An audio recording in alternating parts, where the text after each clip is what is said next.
is really, really exciting. I'm so excited to be here. My colleagues are in the snow, -7 up in Montreal, so you can't beat being here right now.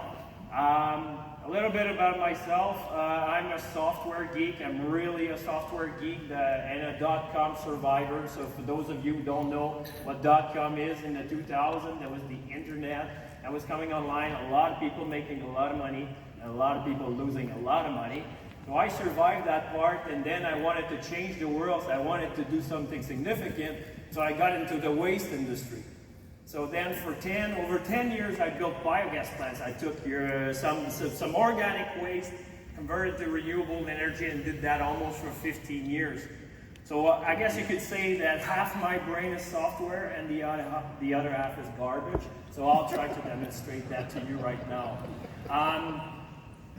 I have the dream job. I'm CEO of a robotics company. Isn't that great? This is like, woohoo! Hey, if you went around all America and you asked the kids in the school, what is your dream job? Well, I can guarantee you 100%, none of them will say garbage picking. There are no parents out there that say, hey, Johnny, don't study, don't do your homework because the future is garbage picking. Nobody is doing that. So if you don't mind, let's go mining. Okay, so this is cardboard, biomass, bioenergy. This is metal, valuable metal, aluminum. Plastic. This is petroleum. So these are all resources. We are throwing away a lot of resources. So Canada, top 5 country in the world, extracting $47 billion worth of minerals or metals or non-metal oil and gas out of the ground. Huge business, right? Well, check this out. The waste industry is bigger. Actually, the waste that we generate is bigger than extraction in Canada. Wow, is that great? And worldwide, it's growing. Demographic, countries bringing a lot of people into middle class, a lot of trash gets generated. So it gets pretty exciting from here on. Now what's a bit depressing is that out in this bag is worth $15 billion worth of resource, plastic, wood, metals, all that stuff.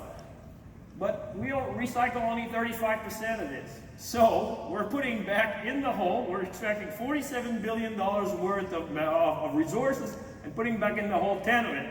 Wow, this is completely crazy. Why are we doing this? Well, we're not really set up to capture the other 65%. These facilities were built a while back, and a lot of them still look like this. So the basic premise was cheap labor. You had people that were out there, and now it's like you can't find people that work there don't want to be there. The sorting is very inefficient. A lot of wasted material gets by, and you know what? We're sorting poorly, but before we're exporting it to China, China said, well, we don't want your trash anymore, so now we're stuck with this. So how do we... So what's the opportunity? So we have, like, right now, 2,000 recycling centers in North America, employing 90,000 people, a lot of numbers, a big number. We should find better jobs for these guys, move them to more interesting jobs, and put robots there. 30,000 robots is our estimate on how many robots in North America alone these to go in the waste industry. Nowadays, how many of these 30,000 robots are installed? 120. Okay, so you get it. This is where it's going, and we're doing that. So why is it only 120? Let's go back in time and see what the technology is and why we are where we are.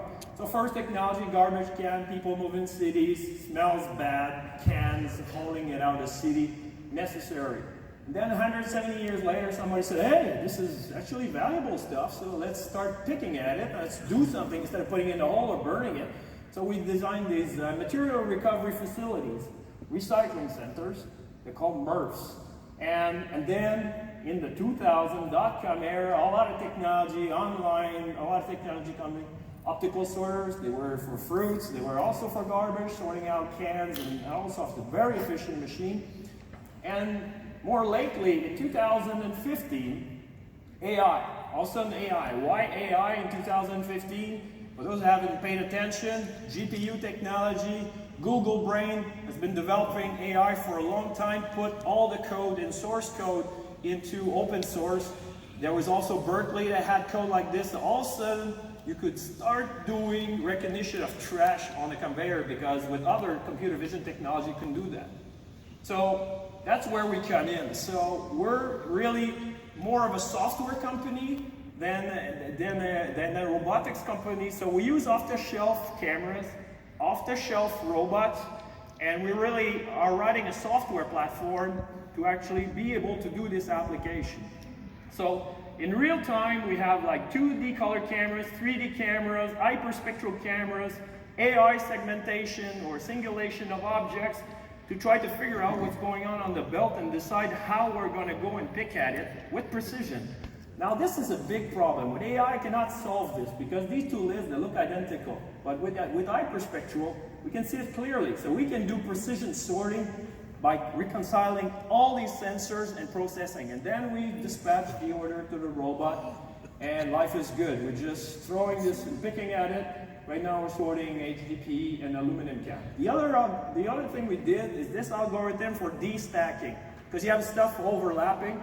So we scan once, we need to establish in which picking sequence we need to do it to be able to destack this stuff without moving the material around. So we don't need to rescan again. So we can have economy of scale. So this is one of the first that we know of that is doing this in real time. So takes about a half a second to a second to process all this data and to establish the picking sequence into which we will be able to destack this material. So this is really valuable to a lot of industries right now. Obviously, we're using all the Fanuc, the great tools.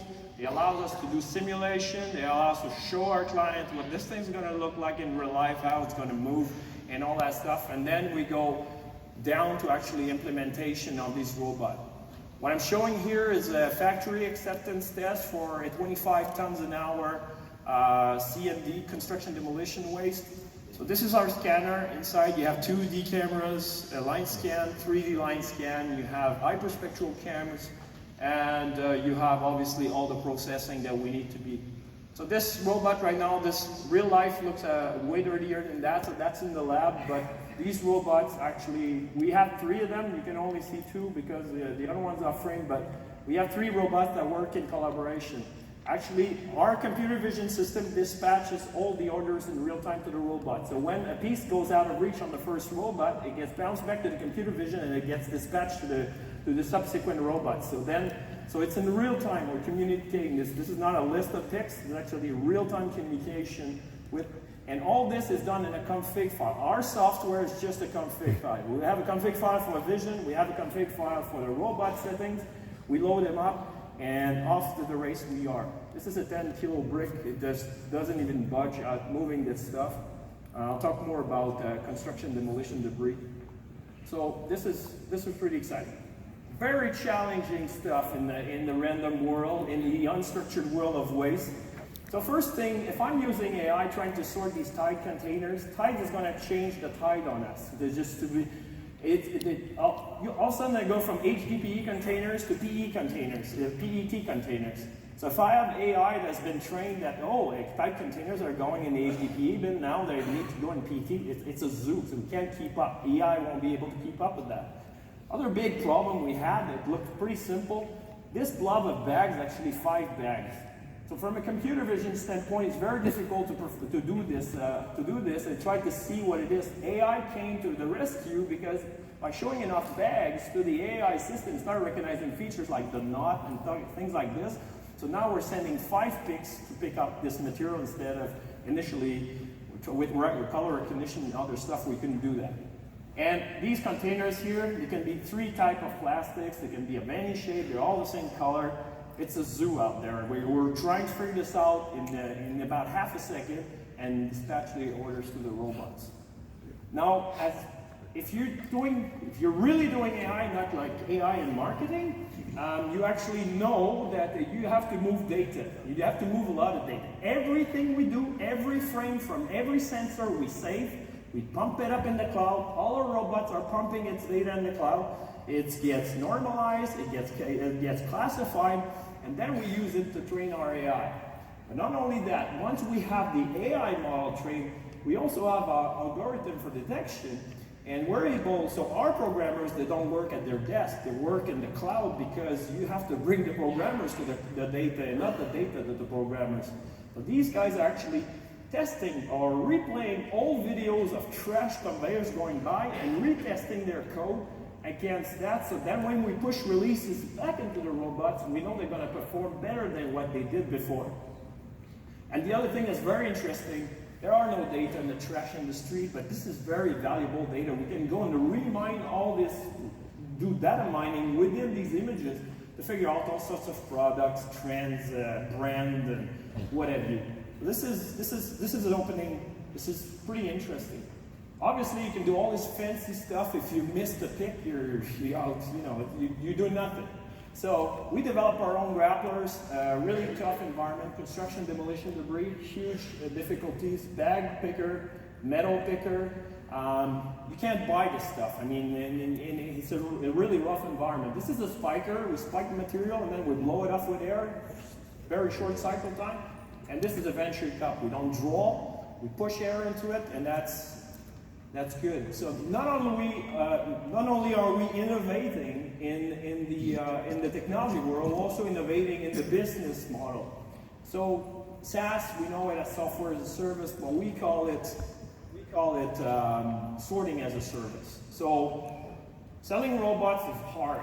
You all know that. You go there, it's like you get all these opposition. I don't have the capital. Is this thing's going to work? If it doesn't work, are you going to be in the way? You have all this sort of opposition you get all the time.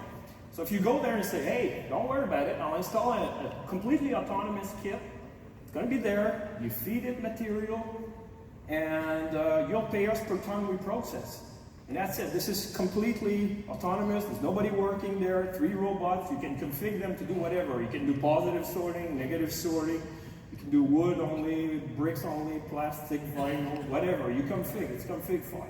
And this is new. Robots, they're controlling the flow. So if you fill the bucket with the stuff, the robots call the stuff. If there's a lot of intertwined stuff, it slows down, does its unstacking, and then if there's nothing, it speeds up. These robots, these heavy robots, they can pick heavy material. In construction demolition world, if you're a picker, your arms fall off after a ton an hour. If you do more than a ton an hour, you're Superman, and you can't do that. So that robot alone can pull up 9 tons an hour. And then obviously our bankers, they want us to be able to recuperate the equipment if the client doesn't pay. So we modularize this, and this is getting huge traction right now. We had a funnel of people who were saying, now they're talking. So this is really interesting. So how are we going to grow all this? This is completely out there. So how are we going to grow this? We need you, really. So what we're doing is developing a network of partners we call Waste Robotics License Integrator Partnership, LIPS. We want you to talk about it. So we go back to you. We have the recipe on how to make these machines. So we can provide the mechanical engineering, electrical engineering, the software. So we would like you to build these machines, install them, service them, and together we can come with the finance, with the sorting as a service. And together, we'll have you as our distributor service partners, and you'll make your margins. You'll have way less unknown on software development, and we need you. And if you have applications, that are outside the waste industry that could require this sort of sorting, we're not going to go in there. We're not interested. We're waste guys, but if we can license you and you can take it over, we want to talk to you. Absolutely. So obviously, this all sounds crazy. This is disruption. In our industry, this is complete disruption. So as I'm saying to people all the time, you can't change the world by doing the same thing over and over again. So you have to think a little bit differently. So with Waste Robotic, let's make garbage great again. So in order to win this award, I need your vote. So together, we'll make a better world. Thank you.